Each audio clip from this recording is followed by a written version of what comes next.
Alright, so now that I've given you guys the base defense, which is simply just crashing up and then making your adjustments, let's talk about a defense that we actually do when we are hell-bent on bringing pressure. When we want our opponent, no matter what they're really doing, blocking a running back, either side, it's not going to matter. We're going to send 5 people.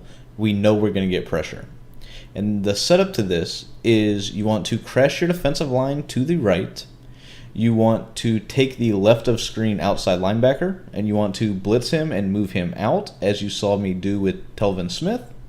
And then you want to user the inside linebacker that is on the left. You want to put him into a purple zone, and then you want to stand basically in front of the center, right next to the defensive tackle.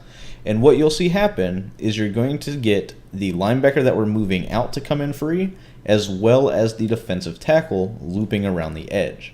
You're going to get both. Now, obviously, this is complete overkill if our opponent is sending out 5 routes. However, if our opponent is blocking somebody, trying to, ID, stuff like that, if they're able to pick up the standard 3-man rush that we have, this is the complement to it. Now, you're going to have less coverage, so your adjustments are going to have to be more on point. And I'm not focusing too much on adjustments here. I just want to show you the actual pressure. And you'll see, even with blocking a running back, the running back can't pick up both. Half the time, he's not going to pick up the defensive end looping, the defensive tackle looping anyway. But he's never going to be able to pick up both the outside linebacker and the defensive tackle. So whether they're on the left or the right, you saw running back blocked on the right there. We'll block him on the left right here. Basically, you know that your opponent is not going to be able to pick up that pressure. Now, the thing with this defense is if you have 2 defensive ends that are good, they both will trigger that speed burst. If that defensive end, on either side, whether it's the left or the right, if they trigger the speed burst, it's going to kind of screw up your pressure.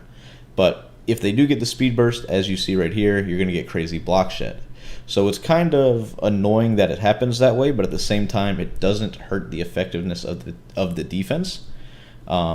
So 2 good defensive ends. I prefer to play with 2 good defensive ends. I got Campbell and Ngunwa, or whatever his name is.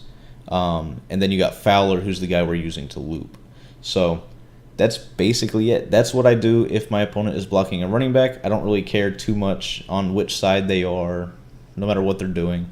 As long as they're not max protecting, you're going to be able to send this 5-man rush and get home almost every single time. If they are able to pick it up, chances are it's going to get block shedded really well.